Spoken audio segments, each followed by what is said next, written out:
Hello folks and welcome. Today we're going to be looking at Gilmore Girls Season 1, Episode 10, Forgiveness and Stuff. If you're new to these videos, then hello, my name is Scott. And have you ever watched Gilmore Girls and been like, oh my gosh, the amount of pop culture references that they come out with, I just can't keep up, I can't keep track? Well, don't you worry, because that's what these videos are for. I'm going to be going through each and every pop culture reference that pops up throughout the episode, explaining the context behind them, and so that next time in your personal watch through, when you get to that episode, when you get to that joke, you will have the background, you'll have the context, and you'll be like, that's what it meant. Now I understand, and now I feel like I belong in Stars Hollow. And once we're done with the pop culture references, then I'll follow it up with a little bit of trivia and then give my review on the episode at the end. And as you're watching, don't forget the comment section is open down below, so feel free to leave any comments on any pop culture references that you did know or any that you didn't know, and this is the first time that you've actually got the context. You're like, oh, that's what it meant. All this time I've just been scratching my head and been like, yeah, I presume that's what that means, but just let me know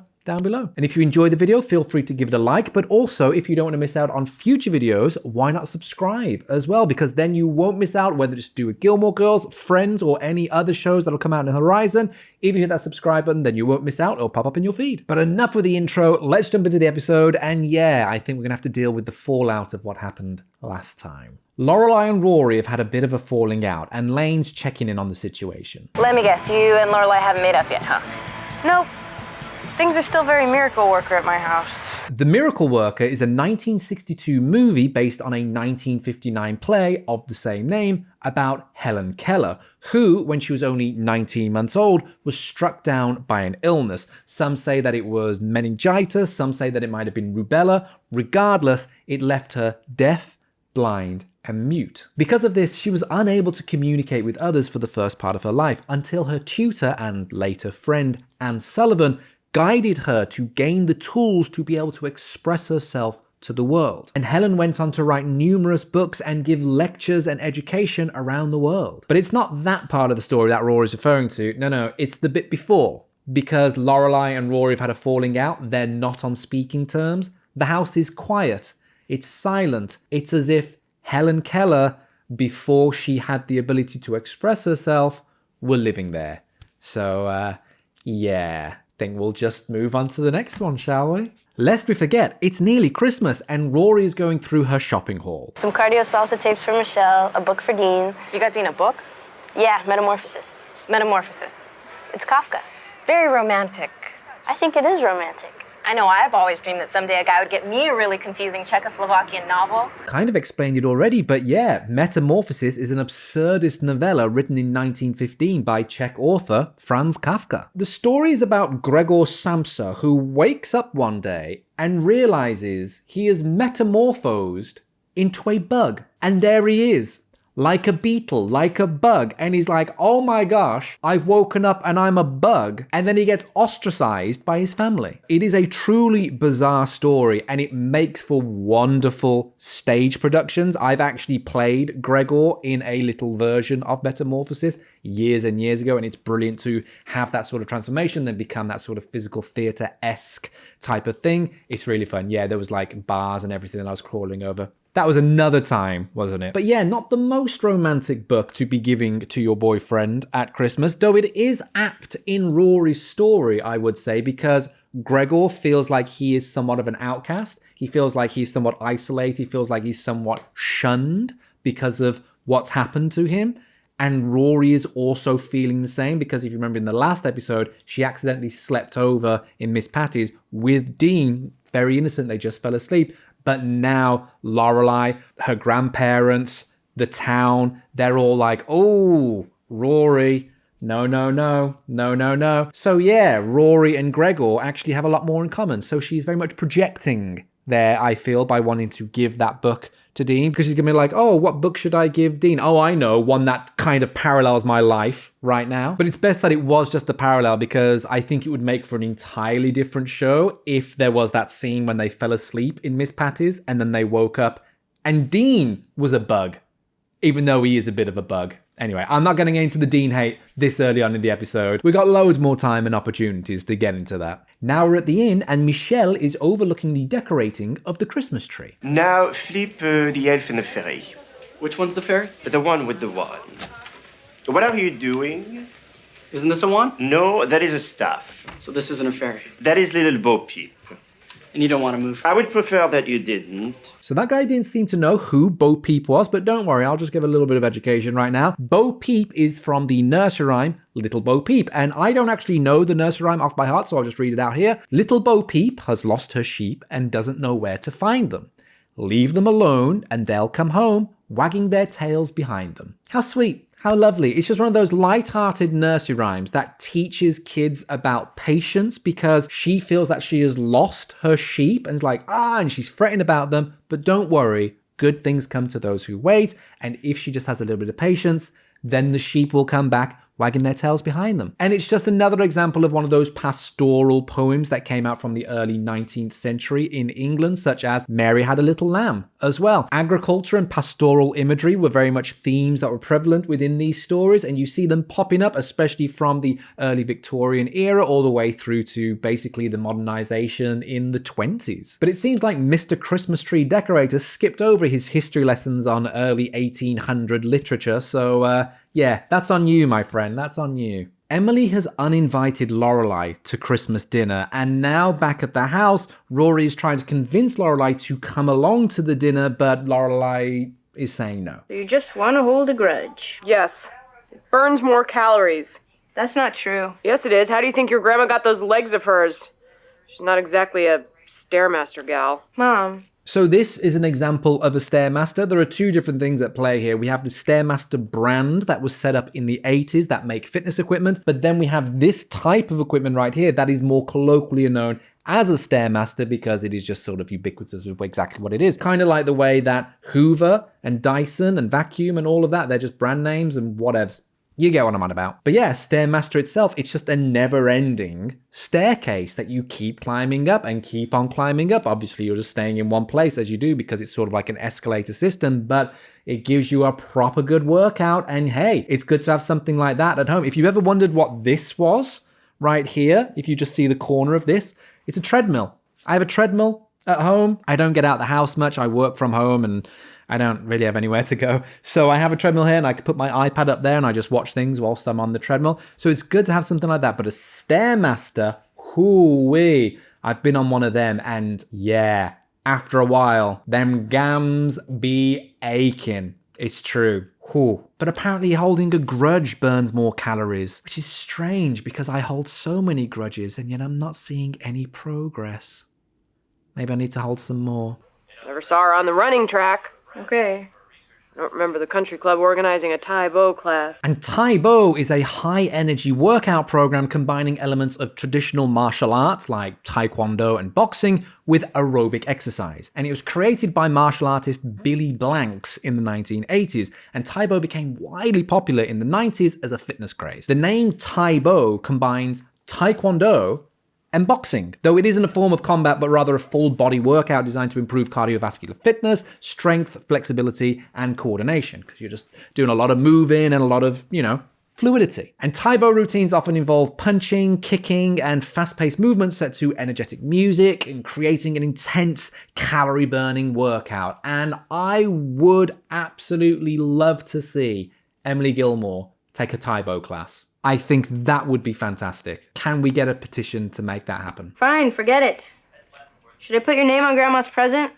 Yes. Sign it, the innkeeper, formerly known as her daughter. And when Lorelai says the innkeeper, formerly known as her daughter, she's making a reference to one of the greatest musicians to ever live, Prince. And it is very apt that purple is the color that I choose for Gilmore Girls because that was Prince's color. I mean, Purple Rain. God, I love Prince so much. I mean, yeah, Purple Rain, Little Red Corvette, I Feel For You, When Doves Cry, Controversy.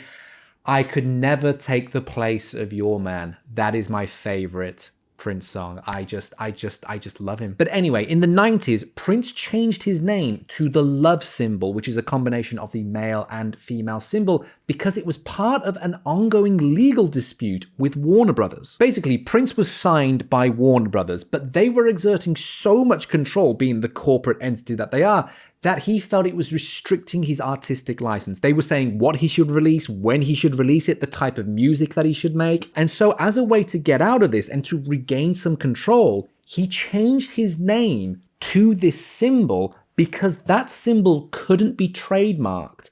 And because they couldn't actually own the symbol, that meant that they couldn't really own him. And this went on for like 7 years until his contract ended in the year 2000, and then Prince regained control over his work. And this symbol, of course, there is no way to say that symbol. So when you referred to Prince, his name's no longer Prince. He is now the artist formerly known as Prince. And that became a huge thing because how odd a thing is that to be like, oh, Prince, huge artist, incredible, everybody knows him, but now he is the artist formerly known as.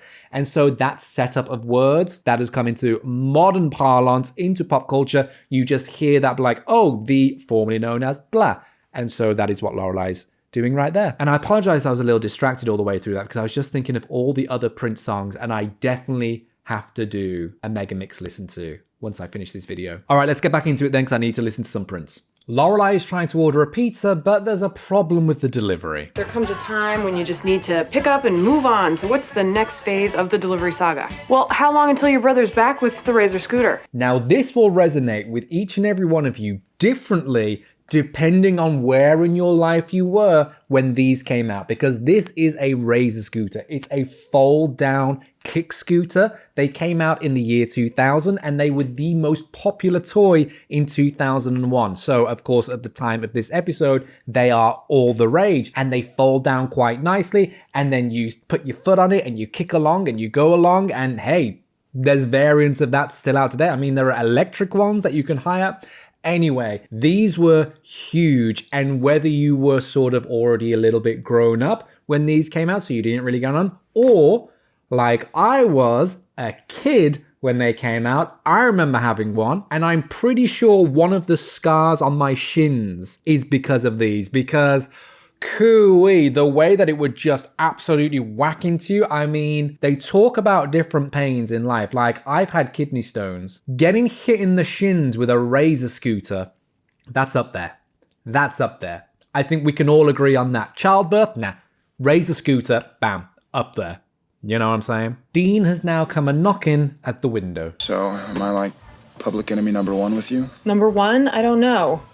Would you settle for top 5? Because I'm still a little hot for that crazy bomber guy who's been living in a cave for a year. The bomber that Lorelai has the hearts for was Eric Rudolph, who is an American domestic terrorist known for a series of bombings in the 1990s, including the 1996 bombing at Atlanta's Centennial Olympic Park during the Summer Olympic Games, which killed 2 people and injured over 100 others. He was an anti-abortion and anti-gay extremist and also carried out bombings at an abortion clinic in Birmingham, Alabama, and a gay nightclub and another abortion clinic in Atlanta, Georgia. After being identified as a suspect, Rudolph evaded capture by hiding in the Appalachian Mountains for 5 years, becoming one of the FBI's most wanted fugitives. According to his own writings, he survived during those years as a fugitive by camping in a national forest near Cherokee and Graham counties in North Carolina, and he did so by gathering acorns and salamanders, pilfering vegetables from gardens, stealing grain from a grain silo, and raiding dumpsters in the nearby township of Murphy. He was eventually caught 2 years after this episode, and he pled guilty to all charges, receiving multiple life sentences without parole. And his actions and his years on the run made him a notorious figure in US criminal history. And that's what he looks like. And Lorelai has the hots for him. And I would say, oh, she has questionable tastes, but it's no surprise that she likes a guy who does something big and bad and then runs away and hides from everybody. She does have history with Christopher. Now we're at Luke's diner and Lorelai is looking over a menu. Don't you have any kind of holiday special, something festive? I just got some Grey Poupon, it's French. Grey Poupon is a brand of mustard with roots dating back all the way to 1777, when in Dijon, the home of mustard in France, Maurice Gray, a mustard maker, partnered with Auguste Poupon to create a high-quality mustard using finely ground brown or black mustard seeds and white wine. And this Dijon-style mustard gained popularity for its unique, smooth, and refined flavor. In the 1940s, the brand was acquired by the American company Haublein, which introduced Grey Poupon to the US market, where it quickly became associated with sophistication and luxury. And there was a very famous commercial in the 1980s, and you know what? I'll just show you it right now.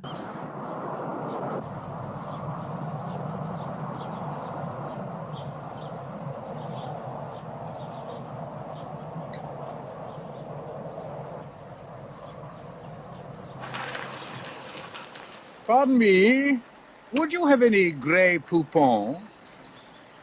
But of course. Grey Poupon, one of life's finer pleasures. And I mean, look how refined it is. They are in those fantastic cars, eating those wonderful dinners. When you see that, you would think classy, you would think refined. I mean, my dinner tonight was 3 dates with cheddar cheese out of a paper napkin. But yeah, that is definitely something that is for the higher echelons. And so it seems Luke's Diner is on its way to getting the first spike on a Michelin star. Wanting to provide something festive, Luke kinda nails it. What did you You do? wanted something festive.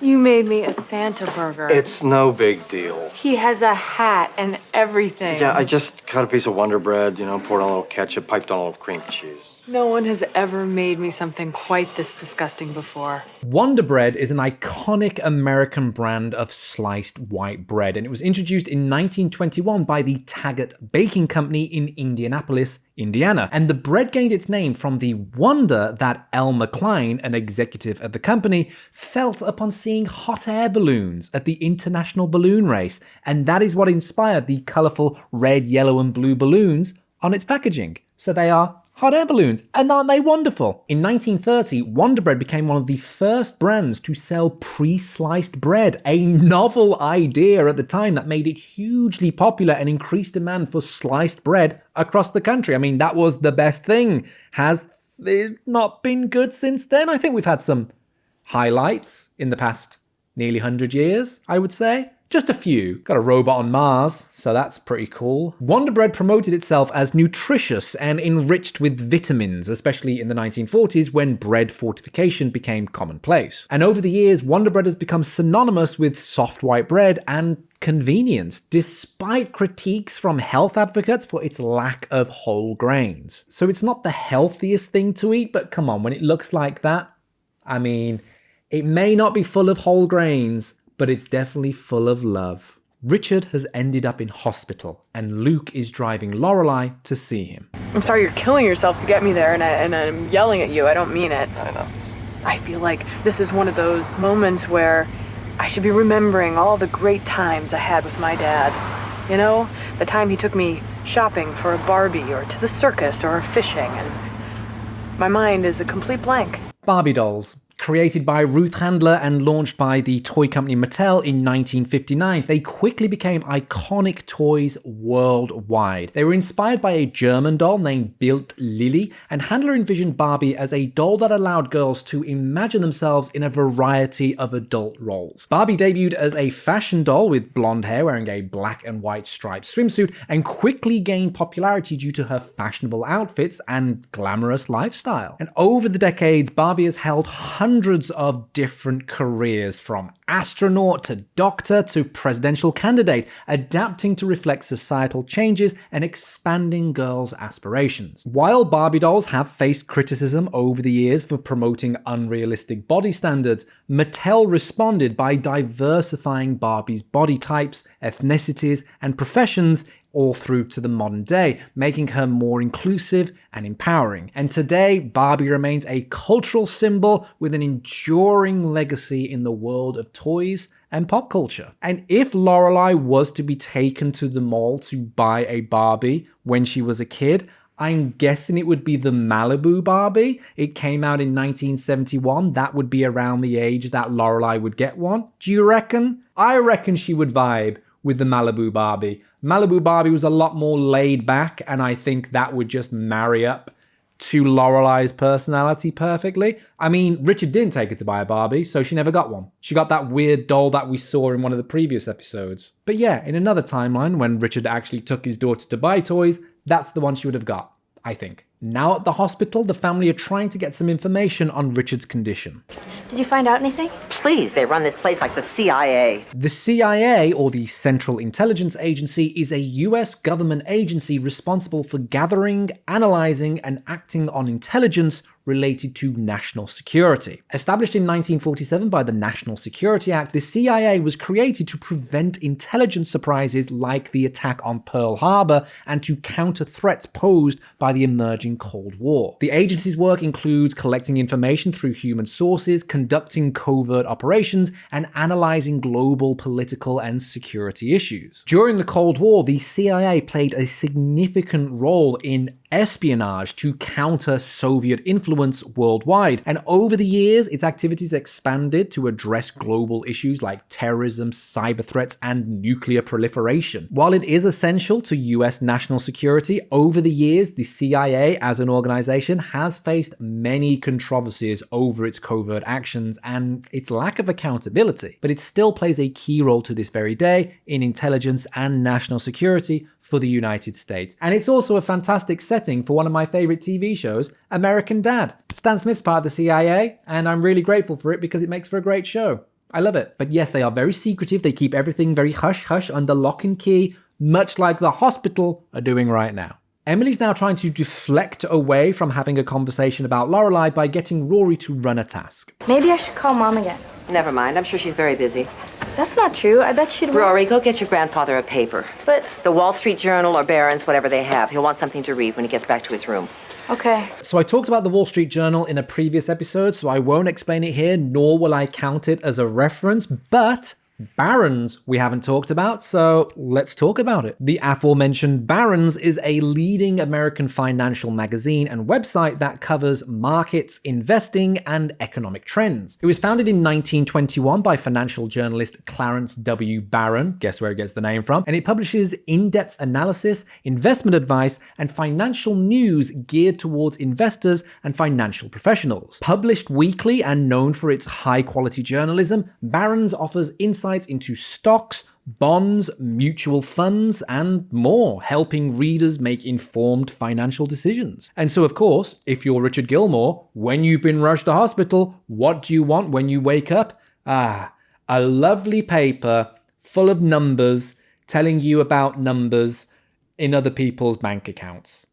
Brilliant. That makes for some good reading, that. Really good reading. What would your magazine of choice be if you woke up in a hospital? What would mine be? Do you know, I haven't had one for about 15 years, but I used to really love Reader's Digest. I used to love them. I don't know, I just picked one up. I think I was on holiday sometime, and they're just that big, and I remember reading it, it was so full of all these different articles. I was like, wow, and I ended up buying so many for so long. Maybe a Reader's Digest. Yeah. If I end up in a coma, see if you can get Reader's Digest to sponsor me. Be nice to wake up to a stack of them on the bedside table. Now the nurse wants to give some updates to Emily. Miss Gilmore, I need you to It's fill out... not Ms. Gilmore, it's Mrs. Gilmore. Mrs. Gilmore, I'm not a Cosmo woman. Sorry, can we just take a moment? The nurse, Jane Lynch. It's great to see you, Jane. Absolute legend. So Emily is right to have the consternation over the title mix up there because she is proud to be a married woman. Like, she is Mrs. Emily Gilmore. She's very happily married to Richard, and she doesn't want that to be diminished by being called Ms. But she retorts this by saying she's not a Cosmo woman. Well, the term is actually slightly bowdlerized there. It is a Cosmo girl. Maybe she just wanted to mature it because she didn't even want to associate with being a girl anymore. And the term Cosmo girl comes from the magazine Cosmopolitan. Now, I've spoken about the Cosmopolitan magazine back in the episode with the 2 birthday parties, so if you want to see the explanation there, feel free to jump back in there. But a Cosmo girl is a young woman who is confident and independent and fashion forward and seeks to embrace their ambitions and relationships and self-expression, whether it be in life, in career, or sexually. And this idea and term grew in the 60s and was basically attributed to any young woman who just wanted to basically basically live her life. But you can see why Emily wouldn't want to be called a Cosmo girl, because she's been married to Richard for like 30 odd years, 40 years. Like, yeah, she has earned the Mrs. title. She doesn't have Miss. She has gone longer in her life as Mrs. than Ms., which is an odd thing to think about when you start putting things like that, isn't it? Like, I had a dog for 19 years. So that means I have more of my life with that dog than without it. And I didn't get him till I was 12. How weird's that? Time. Wibbly wobbly Jeremy Bellamy. Strange. But of course, Emily isn't finished there. I know this is difficult for you, but if you don't fill out these forms... What? You'll do what?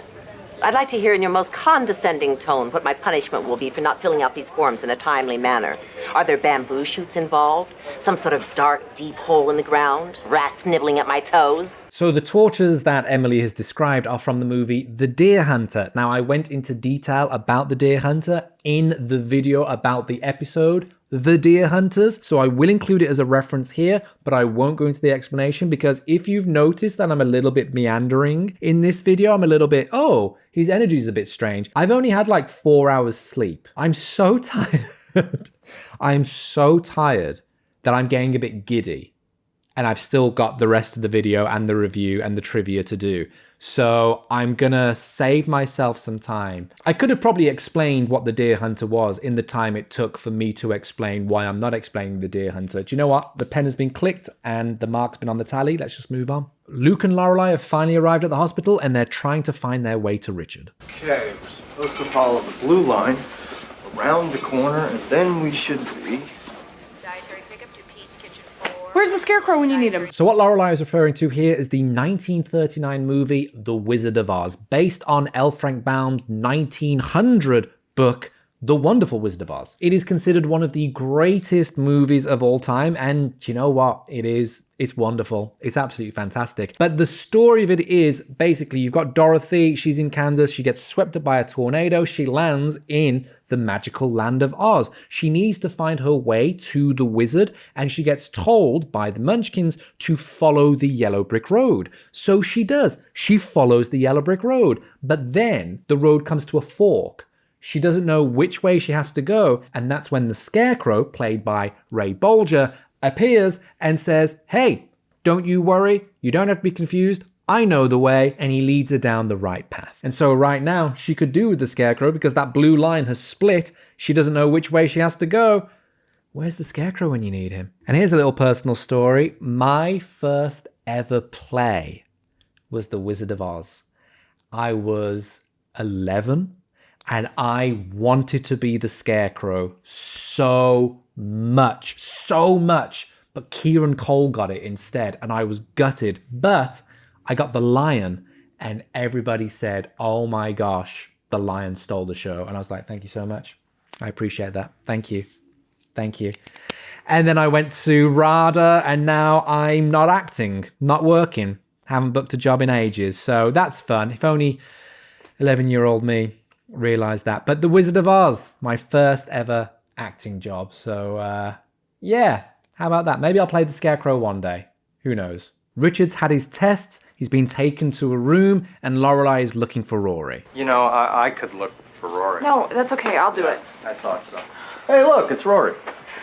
The coffee machine was jammed, so I got us some chicken soup and some Pez. Pez is a brand of candy known for its unique tablet-shaped sweets and iconic dispensers. The history of Pez dates back to 1927 when an Austrian named Eduard Haas III developed the candy as a breath mint for adults. And the name Pez is derived from the German word pfefferminz, which means peppermint, reflecting its original flavor. And I think I have, yes I do, I have a Pez dispenser right here, and it is of Mario. That is my little Mario Pez dispenser. Is it in focus? It's the only Pez dispenser I have. Let me just do this. It's the only Pez dispenser I have. That is Mario, Nintendo's Mario. And so what would happen is you would, let's see if I remember this, that's right. You would put in the Pez candies there in the little pack. You'd unwrap them, you put them in, and then you'd put them in like that. They're stored, lovely, and then you just bring back the head like such, and it would dispense, and you take one and eat it. So you just be like, oh, do you want a Pez? Do you want a Pez? Do you want a Pez? The fact she's got it with chicken soup, I don't know if chicken soup. I don't think it would work that well, but definitely for Pez. They do so many different flavors as well. I think I remember like a strawberry one and like a pineapple one. They were nice, but I don't think I'd want it in peppermint. I don't think I'd want that. Kind of like the same way that Haribo originally started out as licorice, and now they're gummy bears. Like the bears used to be licorice bears, but now they're fruit bears. I'm like, yeah, it changed for the better.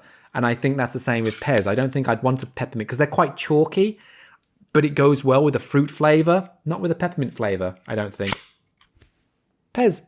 Lorelai's being quite avoidant, and Luke's picked up on it. So who are you gonna go find now? Stop. How about Jimmy Hoffa? That'll keep you busy for I said a while. stop. Jimmy Hoffa was a prominent American labor union leader known for his role as the president of the International Brotherhood of Teamsters from 1957 until 1971. In 1967, he was convicted of jury tampering, attempted bribery, and fraud, resulting in a 13-year prison sentence, although he was released in 1971 after President Richard Nixon commuted his sentence. And Hoffa mysteriously disappeared on July 30th, 1975, under rather suspicious circumstances, just before he was set to reassert control over the Teamsters, and his disappearance remains one of the most famous unsolved cases in American history, with various theories about his fate and continued speculation about his connections to organized crime. And in America, the name Jimmy Hoffa has become synonymous with any type of missing person. If someone's gone missing or you need to look for someone or something, you'd go, well, looking for Jimmy Hoffa because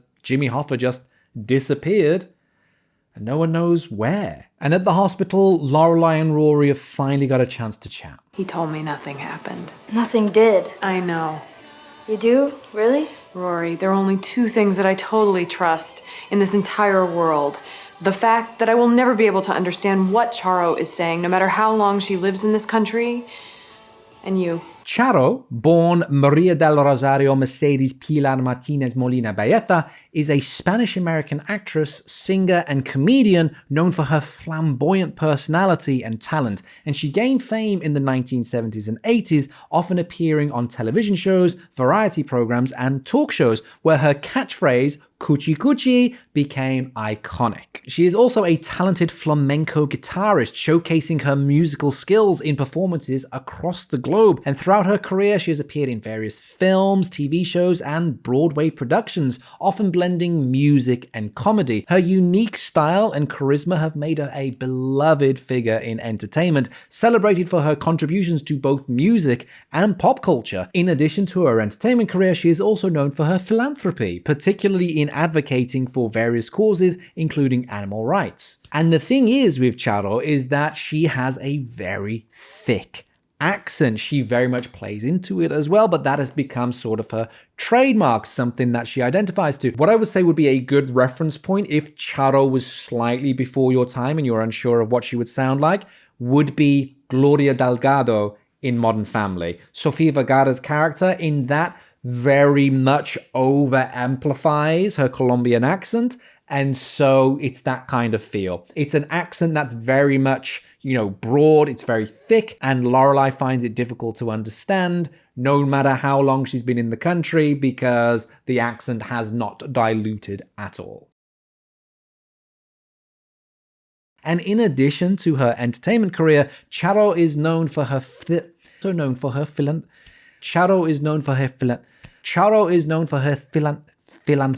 work. Charo is known for her philanthropic.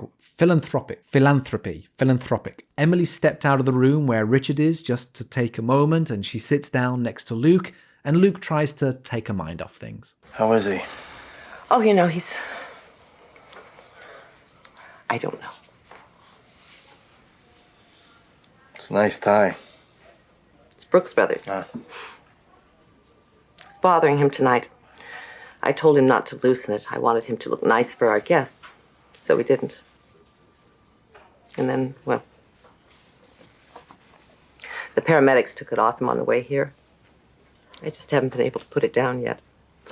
I know we're not at the review part yet, but my gosh, the acting with Kelly Bishop, wow, just absolutely heartbreaking. But anyway, Brooks Brothers. Brooks Brothers is a renowned American clothing retailer founded in 1888 by Henry Sands Brooks in New York City. It's recognized as one of the oldest clothing brands in the United States, specializing in classic men's apparel, particularly suits, dress shirts, and ties. The brand is known for its quality craftsmanship and timeless styles, embodying a preppy aesthetic often associated with Ivy League fashion. And the Brooks Brothers played a significant role in American fashion history, introducing innovations like the ready-to-wear suit in the 19th century and the button-down collar. The brand has also dressed numerous US presidents and influential figures over the years, reinforcing its status as a symbol of American sophistication and tradition. In more recent years, Brooks Brothers has expanded its offering to include women's clothing and accessories, whilst facing challenges from changing fashion trends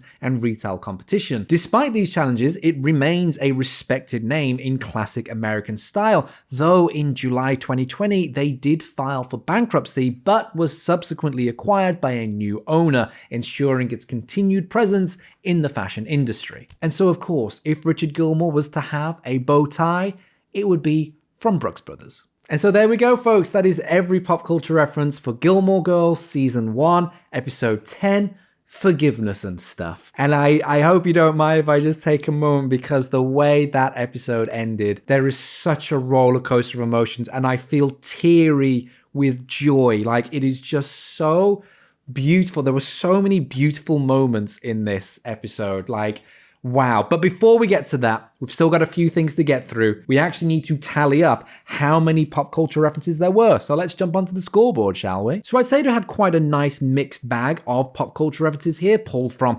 gastronomy to history to movies, all different things. But when we actually count how many there were for Season 1, Episode 10 of Gilmore Girls, there are 20 pop culture references in all. And when we take a look at where that sits in the rankings, it comes in 8th place. One of the episodes containing the fewest references thus far. We haven't seen such low numbers since the first 2 episodes, but maybe the pop culture references actually took a back seat because of how much emotion there was in this episode. But anyway, before we get to that, let's take a look at a little bit of trivia. And you know what? There's not actually a lot of trivia for this episode. There's one here, but it is a deleted scene, and I don't personally count deleted scenes as canon because they were deleted for a reason. Do you know what I mean? But on the Season 1 DVD set, there is a deleted scene of Lorelai and Emily eating in the hospital cafeteria. Lorelai starts laughing and remarks that Emily just couldn't let her out of Friday night dinner. And that was something I wanted to bring up in the review. And you know what? I'm going to stop talking about that now, and I will bring that up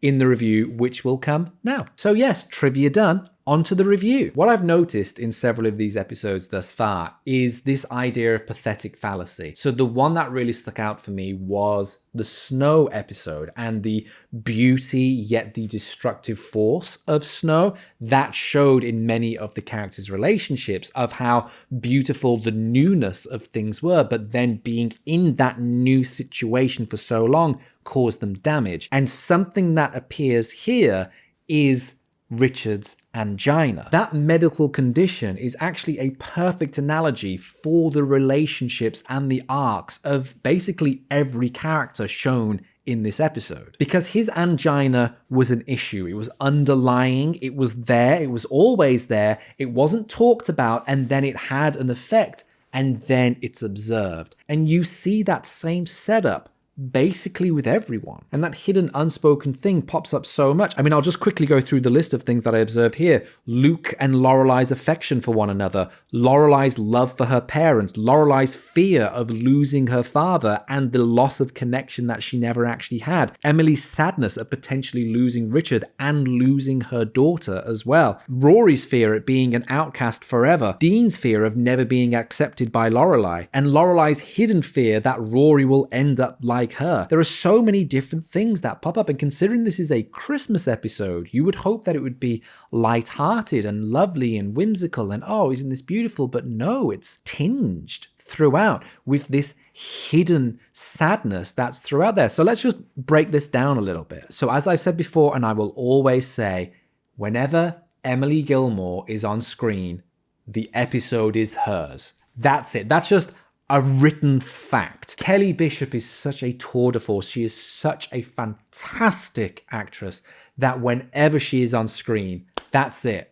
The scene belongs to her. It is put in a lovely box with a ribbon on top, and it is presented to her because she owns it completely. And what's something that really is on show in this episode is how, once again, Emily knows how to stand to function. She knows how to stand to form. She knows how to be the host. She knows how to put on the party. She knows how to do things correctly, but she knows how to deflect because she will not approach her emotions in a healthy way.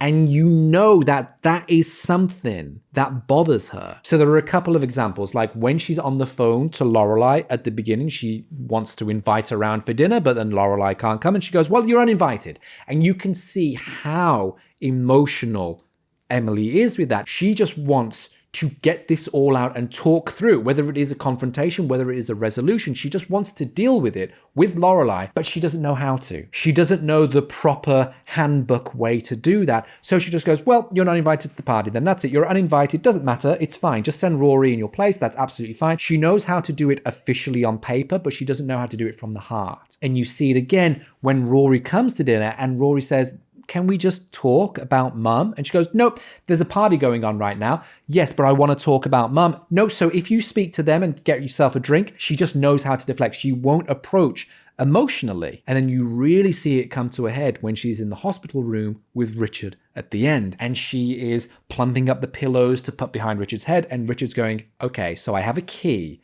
in my drawer.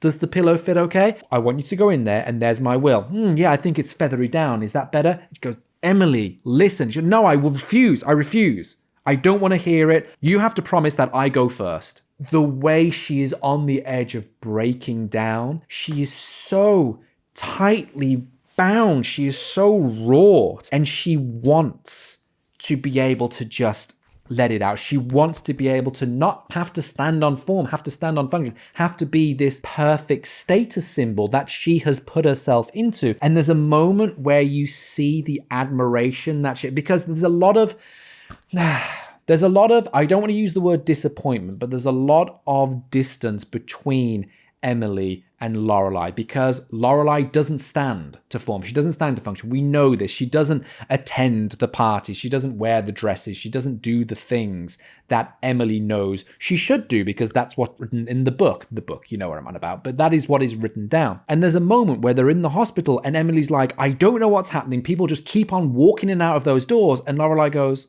well, okay.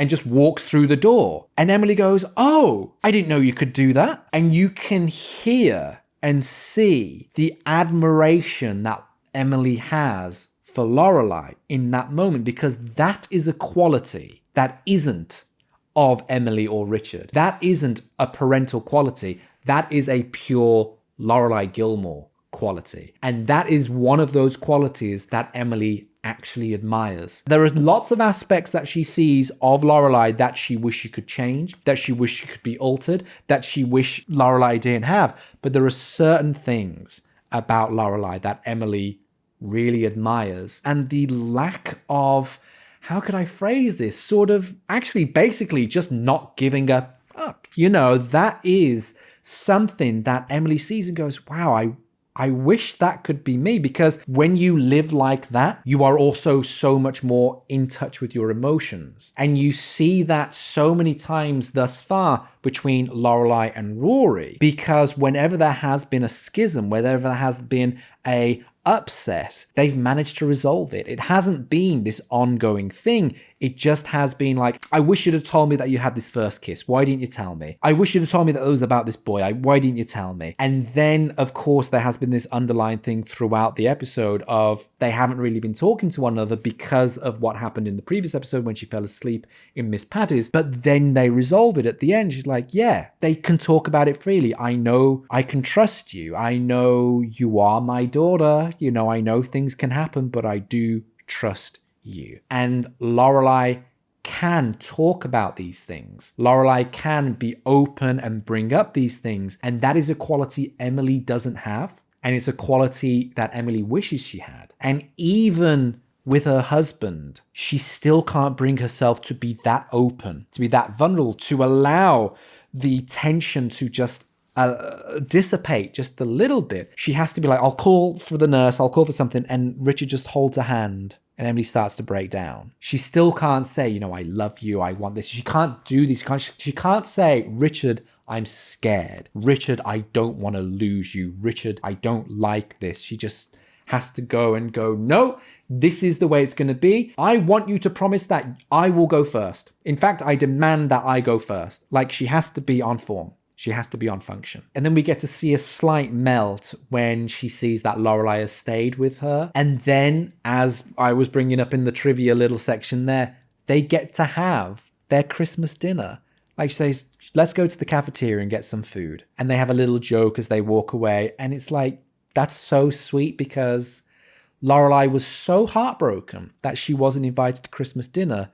And then they eventually got to have it in the cafeteria. And just before I go back onto other things, just thinking about the hospital bit, like everything that happens with Richard is heartbreaking. The whole thing about Rory not wanting to lose her grandfather, like she says, I've only just got to know him. And that's the thing, like she hasn't known him for 16 years. She's only known him for the last couple of months, you know? And it's so sad that she's finally got him into her life. And, you know, she's never really had that male figure in her life. Luke has been the closest thing to a male figure, and you see that when Lorelai comes into the diner and he's like, oh, she can't be going with that bag boy. No, she can't be seen with him. She shouldn't be dating him. That is sort of a fatherly figure thing for Luke to be doing. That's so sweet, and that kind of cements the affection, but I'll get into that in a little bit. Luke and Lorelai is a whole subject for me to tackle in a little section, but Rory saying, you know, I don't want to lose grandpa. That is a big thing. Emily, I don't want to lose my husband. And then just that beautiful moment, and it just builds up because Lorelai does not want to go into the hospital room to see her father.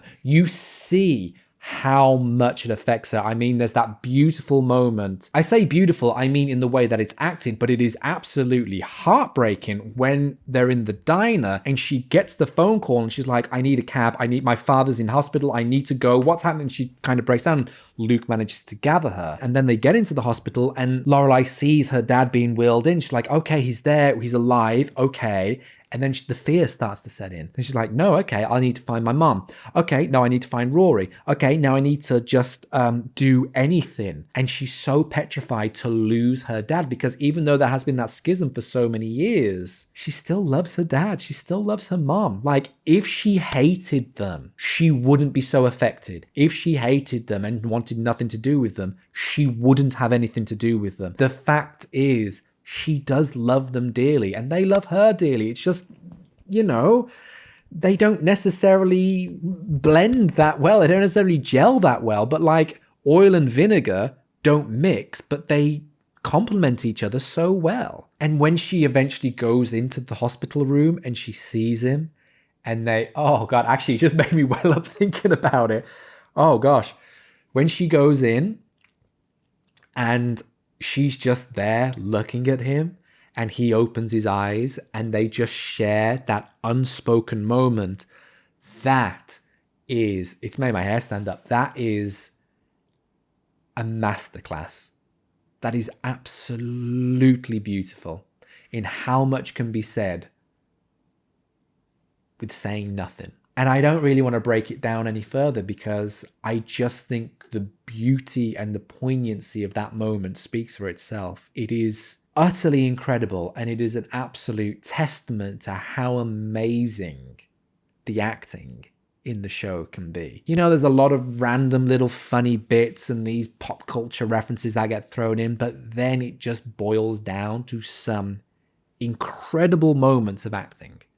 Incredible moments of pure vulnerability that is just so beautiful and breathtaking. And you go, yeah, kind of earns the frothiness of the show. Imagine like it was a cappuccino and all that froth of these random movie references and callbacks to old movie stars and songs and whatever. But at the heart of it is that strong little bit of coffee, that espresso base, and that kick there, that punch is the acting, is the emotion behind it, and that is what you're there for. And it just gets, you know, it can be diluted by the rest of it, but no, at the core, it's there. And in those moments wow, it really shows through. But one thing that I have to say, and I wrote it down and underlined it. Can you see that there?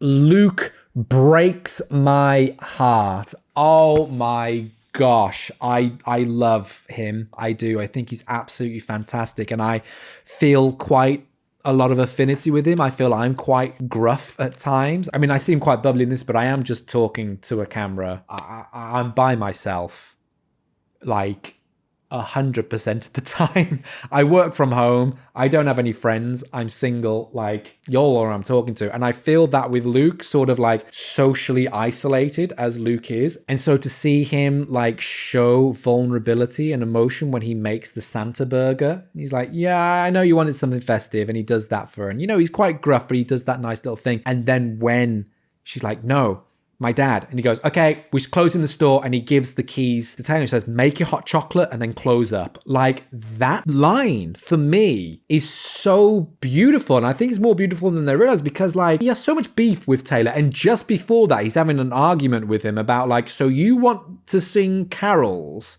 and then I give you hot chocolate. How does that work? From a business acumen point of view, how does that work? But then he's like, right, I'm trusting you with my shop. Here, have the keys, make yourself a hot chocolate, sure thing, close up, keep the keys, I trust you with this. Like, there's so much beauty when the pretense drops and you really get to see someone's true character when they're tested. I have always said that. I've always believed in that, because you can put on an air of a character. You can put on an air of, I am this type of person, I believe these things and I act this way. But when you are tested in the moment, it is that person who is the true person. And that moment right there when Luke goes, okay, that's it, I'm driving you, that shows who he is. It shows how good of a person he is, and it shows how much he cares for Lorelai. And there are these beautiful moments between them, the moments that they share when they're on the drive, the moments they share in the diner, when she buys in the cap at the end that he wears for basically the rest of the show. You see this beautiful connection that they have, and yet we're forgetting that Max is still on the scene. He's still there, he's just not mentioned, and yet